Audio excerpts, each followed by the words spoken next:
Well, hello. Welcome to the Make It Count podcast, which is live. No filtering, no editing. Why? Because people are authentic and we want to be too. Today's guest is someone who isn't waiting for permission or policy to solve the housing crisis. He's out there building solutions and redefining what's possible in affordable, dignified, and sustainable housing. Dustin Geroski is a real estate operator, developer, and the host of Cashflow Chronicles, a podcast that teaches people how to build real wealth through real estate. He started by acquiring and reimagining existing properties, and now he's expanding into ground-up co-living developments designed with intention, efficiency, and long-term impact in mind. What stands out about Dustin is simple. He builds with purpose. He thinks long-term, and he creates housing that actually works for the people who need it and the investors who believe in it. So, Dustin, welcome to the stage. Yeah, thanks for having me. Of course. Now, in the scheme of trying to support people around whether it's real estate, whether it's building the life they want and not losing who they are, I'm going to ask you an interesting question. When you look back at the very beginning, that moment when you realized, okay, I have to start building something different than the life I'm living right now. So that moment, I'd say I'm 33. Mm-hmm. I did go to undergrad, finished grad school. I've had 1 year of employment with a 9-to-5. So since 18, I've pretty much always been entrepreneurial, even at age 8, mowing lawns, like that kind of stuff. But I'd say, in my 20s, mid 20s, early 20s, actually, I did 2 trimesters of chiropractic school. So I was on the track for, that 9-to-5 life. And I did well. I liked it. We're dissecting cadavers, like all this interesting stuff. But then there was a mentor of mine that his son-in-law was a chiropractor, and he's like, don't do it. So then he takes me and like shows the office, and he tells me about like his son-in-law's life, all this stuff, how stressful he's working, 60 hours a week. He's like, this is great. Don't get me wrong. It helps people. But then he's like, you want to own this business, though. You don't want to be the employee, because that's what he did. He owned several businesses. And it really threw me off. I was age 23. I had already done there's 10 trimesters. I already did the first 2, and they're the hardest. And I was about to start the third. And so anyway, it was truly age 23 where I was like, all right, I just can't be a 9-to-5. Like, I don't like trusting, like needing someone else to perform for me to be successful, like any of that. Yeah. And yeah, I pivoted then. Yeah. At 23. Now you also have a master's degree in finance. Was that in conjunction with going to chiropractic school? After. Okay. So 23, you decide, I don't want to be a chiropractic. You then go back to get your finance degree. Yeah. So during chiropractic, that's a lot of credits. Each trimester, 25, 26 credit hours. Mm-hmm. So when I had finished that second one, I had more than enough to have a bachelor's degree. I should have had it, but they wouldn't give it to me, basically. And it would have been like a Bachelor of Science. And so I had to do a couple more classes and to finish the bachelor's. And I actually did that in Hawaii. Another big pivot. I was in chiropractic school in St. Louis, Missouri. But yeah, essentially, I finished the bachelor's with supply chain management. Okay. And then fast forward a little bit, I had met my wife while in Hawaii. Then during COVID, though, the whole island starts shutting down. And we're like, well, we both, I used to live in Florida. My dad's from Florida. She's from Florida. And so during COVID 2020, we came back here. And we moved down to Miami and both got our master degrees. And so yeah, mine's a finance MBA. Mm-hmm. And then hers is real long. I don't even know how to explain it, but it's European related, like different cultures, religions, stuff like that. Okay. Well, I know everyone's interested in the real estate and what you're doing there. So we're going to bounce around a little bit. Tell us a little bit about when you started in real estate, what took you to real estate. Let's start there. So I had studied the supply chain route and then finance like very thoroughly as an analyst. I did consulting with portfolios, and a lot of the rules in business, they apply in different industries, sectors. And once I had studied the stock market very closely for 10 years, Mhm. with mentors, and all those rules applied to real estate, but it was 10 times better. Like Yeah. the leverage, the cash flow. It's like if you park 100 grand in a stock, it's like, all right, you need it to go up. You might get a little dividends. But real estate, I was like, whoa, there's significant difference in what like 10 years down the line that turnout is. So that's what caught my eye is I studied one part of finance, and then I saw the much better opportunity in real estate. Now, how many years have you been focused in real estate specifically? Almost 3.5 now. Okay. Well, Yep. in three and a Sub half, two, 3. I was about to say, you've come a long way. So Mhm. tell everyone a little bit about when you first got in, maybe some challenges you had that looking back, you might do a little differently for people trying to get into real estate. Yeah. So this is just my personality type. I'm not saying everyone should do this, but I'm a very like all or none person. Mhm. I can't just kind of do anything. Like even caffeine, I cut caffeine entirely.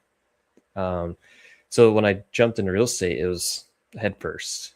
Okay. We also, yeah, we had a newborn on the way as well. So that's just, so what I did was first I started studying wholesale, like pretty Mhm. common, Yeah. but my intent right off the bat was always buy and hold.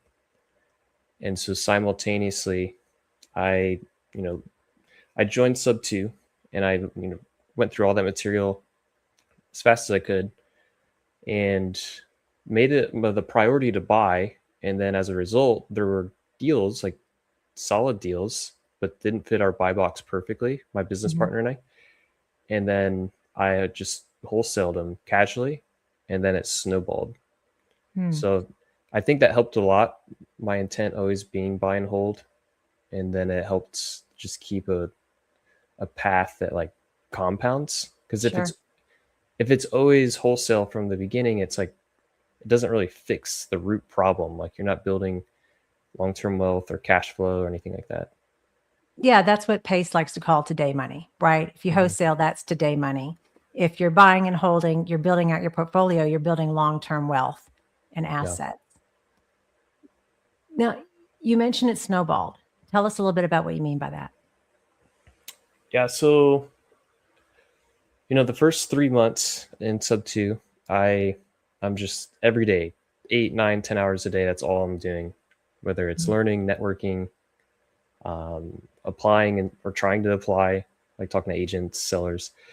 And so month 4, though, we find a property that we like. Simultaneously, though, we found one that was really close to what we wanted, but didn't. And it turns out I knew the seller indirectly. We had the same friend. And Mm. basically that turned into like a handshake wholesale deal. And Nice. I was like, I can find a buyer. And yeah, he paid me, just ACH like a week or two after close. Straight up handshake deal, no contracts, nothing to enforce it. And then the same week though, I had bought my first property. Mm. Didn't even live in something yet. I was still renting, but I bought a rental before that. And so that was all in the first week, and it Mhm. really opened my eyes substantially. And I was like, whoa, I could get paid for just connecting that guy to this guy. And then I was like, all right. And then that property we bought, it cash flowed a little bit. It's near Disney in Orlando. Mhm. And that just kind of threw fuel on the fire. So what moved you to co-living? Tell us well, one, we're gonna need to tell everyone what co-living is, Mhm. right? And ultimately, I find people can find that confusing if they're not in real estate. And then Yeah. two, what moved you to co-living? Yeah. So co-living is simply you rent by the room. It is a broad umbrella term. Co-living, Mhm. there's different types. That's where like pad split falls under it. There's like assisted living, sober living. These are all under the umbrella of co-living. What caught my eye was late a couple months after that first deal or first few deals, someone at a meetup just brought me another deal, and it was like very, very good. It was an outlier. It was in Orlando, Mm. and so I showed it to my broker. Like during this time, I also got my real estate license, and he's like, "We're gonna do pad split," and I thought we were gonna just flip it, just fix it, sell it. He's like, "No, we're doing pad split." And back then, I'd never heard of the word pad split, and so he explained it to me, and I was like, "Okay." And it clicked for me because, like during undergrad, I had lived in different rent by the room properties. College student, you're trying to be efficient, and I lived in 5, like St. Louis, Hawaii, actually Japan a little bit, one in the Mediterranean, Cyprus, it's below Turkey and Greece. So I was very, very familiar with rent by the room. I understood the demand. And so I was like, okay, yeah, let's go with it. And so that was the first one, Orlando. And yeah, it was attractive for many, many reasons, the cash flow being the top. So I understood it very clearly, the model. Also understood that it's not a trend. It's like a very high demand, for society, affordable housing. Right. And then, yeah, the cash flow is also very attractive to the owner. When you say the cash flow is really attractive, a lot of people get into real estate the same way you did, buying a rental, right? Whether it's long-term rental, short-term rental, that can vary. Give an example of if you took that one of these houses, maybe even the first one, and you would have done it as a long-term rental with somebody in it for 12 months or longer. How does that compare as far as your cash flow, your take home after bills, compared to a co-living in that same property? Yeah, so these are average. So this property and in general, it like will barely even break even as a regular rental. So like the full mortgage, which includes taxes and insurance, call that $3,000 in Orlando. Yeah. And then a regular rental, a 12-month rental, like a family in that same house, it might be $3,000, equal. Just doesn't even, there's no cash flow, let alone pay for or set aside money for like maintenance, reserves, none of that, property management. But then we convert it into rent by the room. And I mean, the actual net cash flow, so there's all the revenue, but then there's fees, utilities, and everything. The average true net cash flow that we see is $1,500 per month. Okay. Well, that's So it's significant. noteworthy. Yeah. And how many rooms on average are you putting into a co-living property? So our lowest actually is 8. Okay. So the highest we have in one property is 10. So that 8 to 10 mark.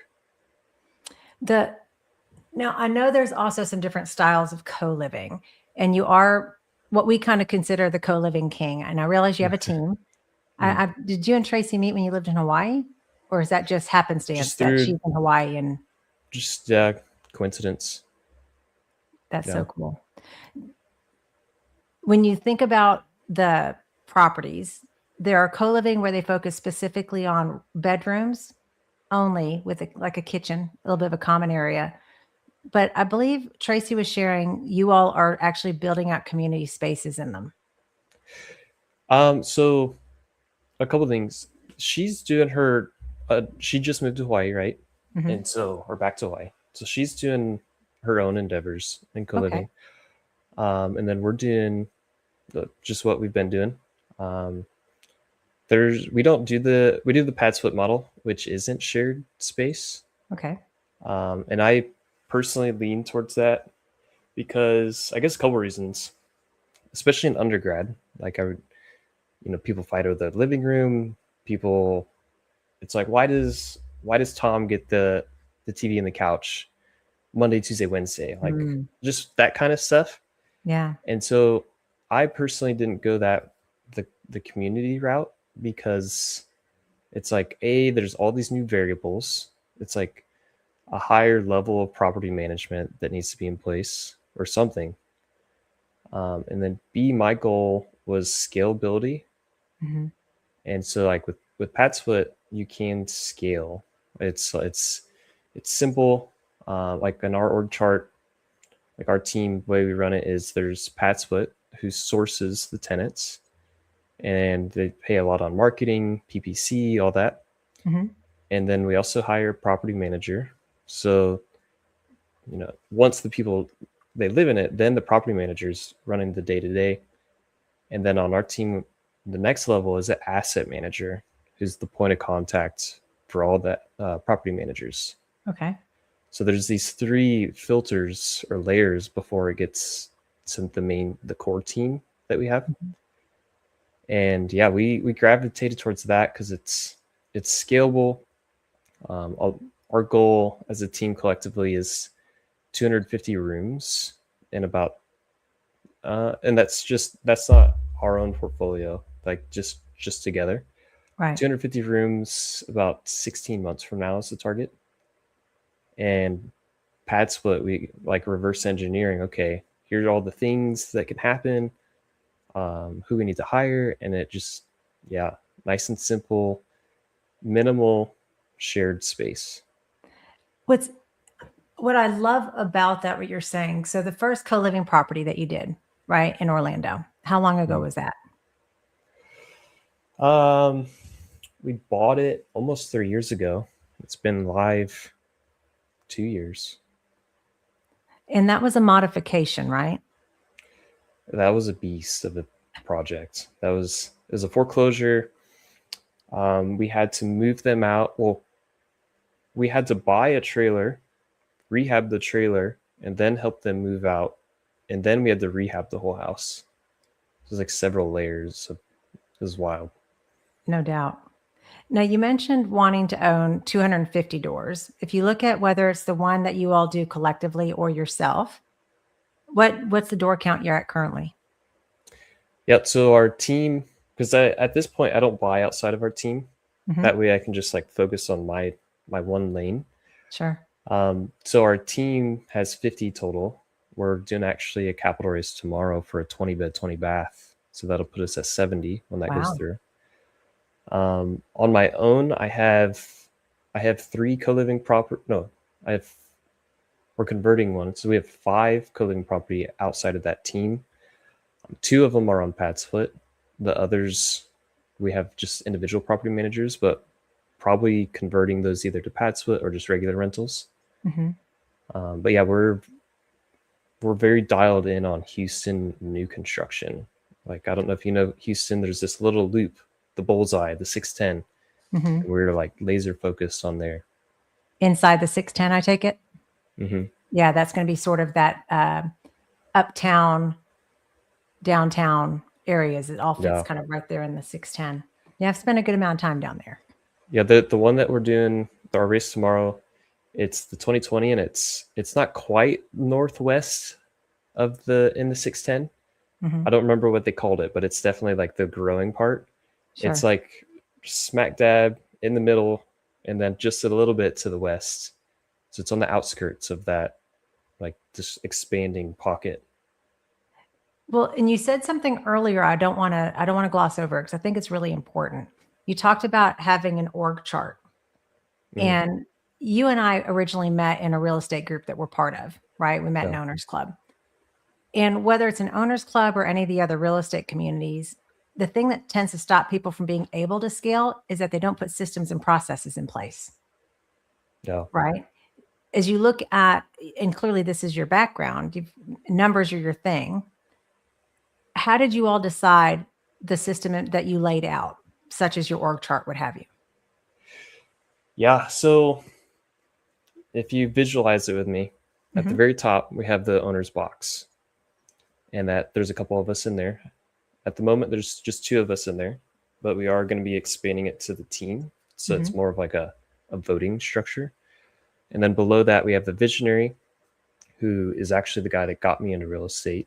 He retired at 31 from real estate. So 3.5 years ago, he's the one that pulled me in. He's like, hey, let's buy more together.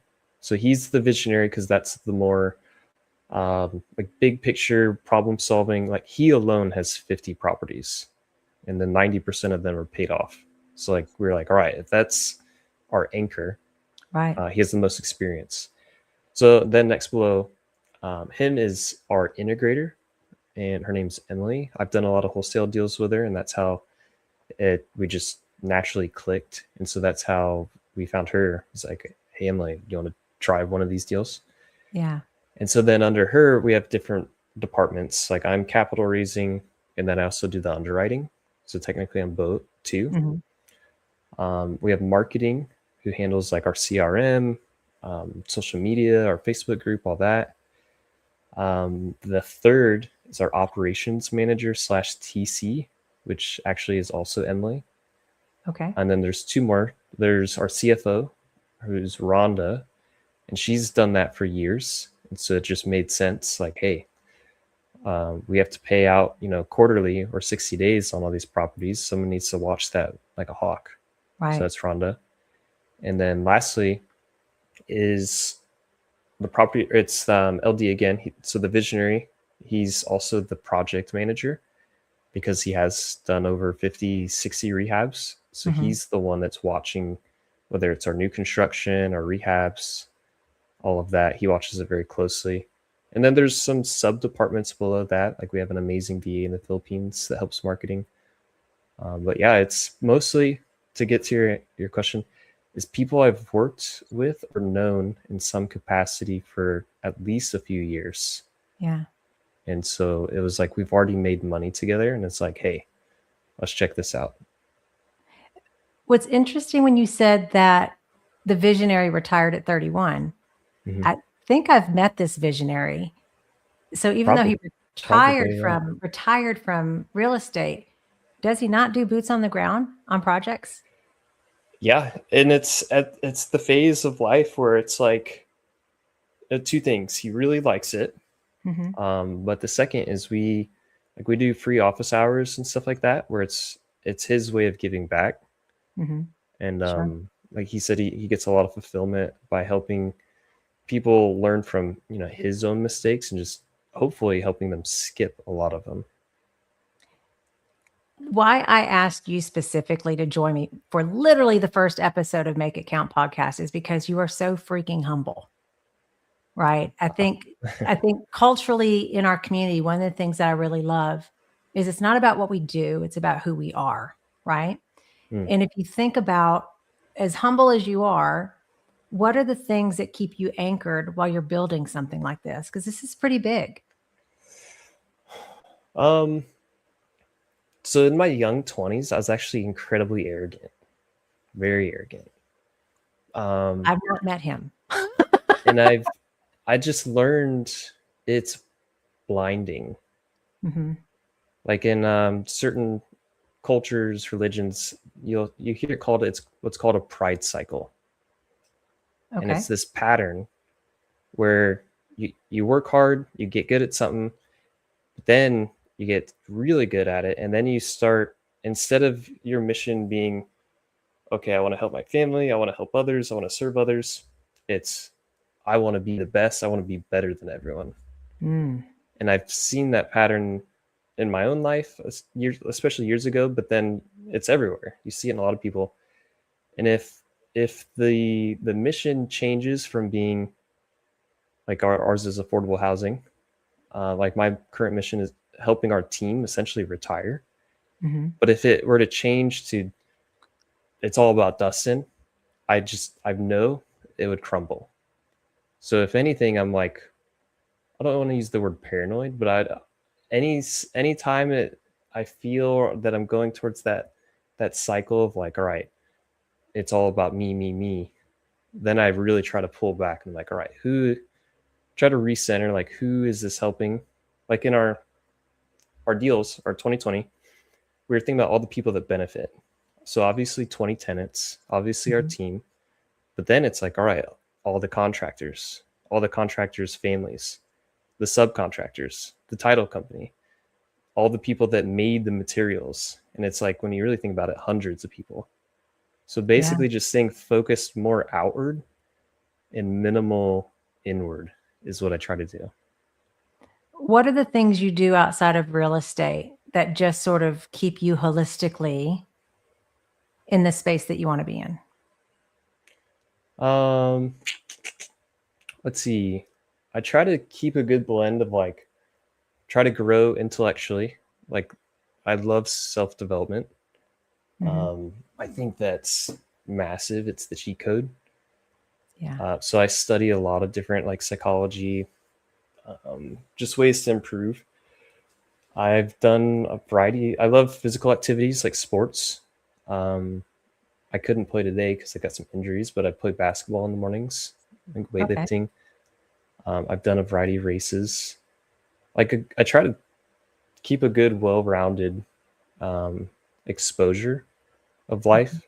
Like we go to church on Sundays. I have a 3-year-old boy and then a 4-month-old daughter, so that definitely keeps me busy. And so yeah, I try to keep like a good rotation. Now, let's spend a little time talking about this 2020, and then I certainly want to get back to more about your journey. But it wouldn't be fair for you to have dropped that you have a 2020 that you're looking at buying, which I've never heard of a 2020. Yeah. So share a little bit about what the vision of this property is. And then you said you're doing a raise on it. Yeah. So in Houston, we already have 3 10-10 projects that are in Okay. different stages. Like one is about to go live probably depending on Christmas, maybe right before Christmas, or I'm just going to say first week of January. And then we have 2 others that we've already bought the land. We just got cleared on the permits a couple weeks ago. And then we're about to close on the hard money and start those up. And this 2020, it's the cousin of these. It's our same contractors. And what we found was a much larger piece of land, and we're building them side by side. And then it looks really cool. It's 3 stories. This is in that north part of Houston. And yeah, we're real excited because it's out of anywhere in the whole country, one of the cons to co-living. I don't know about con, it's changing. A lot of cities, counties, they have restrictions on the number of unrelated people that can live together. Sure. It is a lot of these are outdated. Like you'll look at the city laws and it was like made in the 1800s, like that kind of stuff. Yeah. But Houston is the Wild West, and there aren't restrictions on the number of unrelated, and the zoning's a lot more relaxed. So as part of our strategy is just really dialing in that 610 loop. We'll probably seller finance maybe later 2026, like maybe one a year. Seller finance one to help elevate the comps. And so yeah, two 3-story houses side by side. On the bottom of each one is going to be a full kitchen, and then level 2 kitchenettes, both homes. Level 3 kitchenettes again. And then on both, there's a laundry room on the bottom, laundry room on the top. And then there's the shared driveway. There's going to be some picnic tables. Like that'll be the extent of our common area. Sure. Some picnic tables. But yeah, we have our race tomorrow, and we have 200 people registered so far to attend it, the Zoom. Well, and you said it's going to be on fractional. I'm not sure if you have the link, Dustin, if you want to drop it as a comment. So people who are interested in co-living could take that opportunity to come to your raise tomorrow night. Yeah. And then the easy way to find it is buydealswithdustin.com. Oh, there you go. Gotta love things that are catchy, right? Yeah. Now, Yeah, absolutely. You and I met in Owners Club. For people watching who don't know what that is, this is how I describe it. So I'd love to hear how you describe it. That we're a collective mastermind group that owns businesses together. And that we're looking to scale and really change the way real estate is done. When people ask you about what's Owners Club, how do you respond? So it's evolved. Like I joined first year. This is my second year in it. And at first it was that very same thing. And then it's grown the more I've been able to view it from different lenses. Yeah. So now people ask me why do you pay for Owners Club? Or why do you teach the semesters? And it's really, when you really think about it, I view it as, again, everything you already said. We own businesses together in one pace. But it's also the best way I know to get your digital footprint out there. And so we have our pod meetings, and one of the pieces of information I pass on is the number one KPI that you should be watching. You're paying a good chunk for Owners Club, is how many emails are you collecting a day? And then it's all right, well, how do you collect emails? Well, you need to create these high quality freebies basically. Like we have an amazing free ebook, free Right. calculator for co-living, and it's very valuable whoever uses it. And then that's how we collect also free office hours. And so to get back at it, the Owners Club is this stage, this platform that allows us to reach a much wider audience than if we weren't in it. Yeah, I was doing some research on because I have a coaching consulting business, and what I find is people who are working a W-2, let's call it their 9 to 5. If everybody in their inner circle also work 9 to 5, doesn't matter their role, right, within that W-2, the odds of them breaking out of that and becoming an independent entrepreneur or business owner is up to 4%. 4. Now, if you take that person and you drop them in amidst people who have done the things, right? Successful business owners that have scaled, that have done the transformation or never were in it to begin with, it jumps up to 70%. So the environment, like the people around. Yeah. I can't tell you how many people I talk to who say things like, there's no way that's what you all are doing. That's too good to be true. No, you just don't have that inner circle.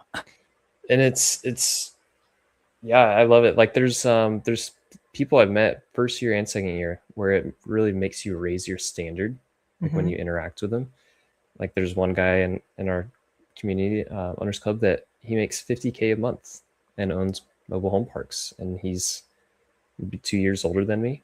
Yeah. And like he has an amazing portfolio, and he just built it, I think, not even 4 years ago. Like it's relative. So it's like when I interact with people like that at these owners club retreats, it's, you go back home, you're back, all right, what am I doing? What is the goal again? And I have whiteboards everywhere, and I'm like, right, I need to change that one. Got to up that. Yeah, it goes to John Maxwell's law of the lid is a lot of what I think about. And law of the lid says that if in any particular environment on a scale of 1 to 10, the top person with the most authority is a 7 in regards to the goals, everybody else cannot exceed 7. Like it's just sort of, it creates a ceiling. And, this isn't a pace pitch, but I think we're all very fortunate to have a visionary who, I mean, you look at what he's done in 15 years. Yeah. And if somebody understood that journey without seeing it, they would definitely say that's too good to be true for sure. Now we also have somebody in an owners club that makes around 50,000 a month and hasn't bought anything. They're doing capital raising, and then they get equity, like they wedge themselves in on deals. There's just a lot of different ways to get into real estate. What made you be the capital raiser for the group, for your team? I'd say it stemmed from, I was already doing co-living. Like I was in the trenches. And so I got to learn it pretty well. And then living in it, it helped, I guess, understand a lot of those little variables. And then on top of that, I understood the underwriting more. Like I'm the underwriter on the team. So like our pitch decks, any of the numbers, like that's me. And so I naturally, between those two, like living in it, already owning a handful, and then the underwriting, I could speak a lot about what we were doing. Sure. So the capital raising, it was just very natural because it was just the business, talking about the business, and then past experiences living in it. Got it. Now we've talked a lot about the good things going on in real estate, and there's always going to be somebody who's watching who's thinking it's not always good, right? Social media always shows the highlight reel for the most part of good things. So when you look at your journey, what was a challenge, or I'm going to say mistake, right? Even though it's something that we move forward from, that looking back actually maybe became a positive for you? I'd say, let me think a second. I remember when I first joined Owners Club, I partnered with a guy on a property where I found the deal. And then I assumed the roles, we didn't outline the roles very well, and it just basically ended up me pulling a lot of the weight. And then I also didn't raise enough of the like reserves capital. So it's just a big headache basically. Figured it out the hard way. Everything's fine. But the way it influenced now, like our raises and the way like our org chart hyper dialed in, all the rules and then I guess abilities of not just our team but the capital partners, like on our fractional raises. That's all spelled out very, very clearly in the operating agreement. The other part is like in the underwriting, because of those early experiences, like not being liquid enough to absorb things and having to come out of pocket. Right. Now it's like on our 2020, I have 60,000 in reserves, like front loaded. And so it's like the ARV is about 1.2, 1.3 million. And so we have 60K of just anything can happen money. Yeah.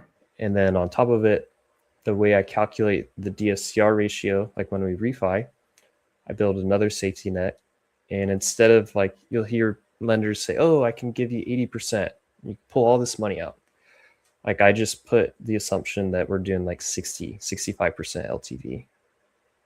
Sure. And then I build in other little safety nets and all the underwriting as well. But yeah, those early experiences though were the fuel, the catalyst, the pressure that has helped tremendously now. Well, and you said you all didn't clearly define the roles, right? The honeymoon phase, excited, nothing will go wrong, right? And a lot of people get started with their friends or family. And that's really important that you lay out worst case scenario from the very beginning, just thinking through. You're not the only one to do that, by the way. I think by nature, right? When you have a trusting spirit, we think, oh, we don't need to do that, but it keeps the relationship clean.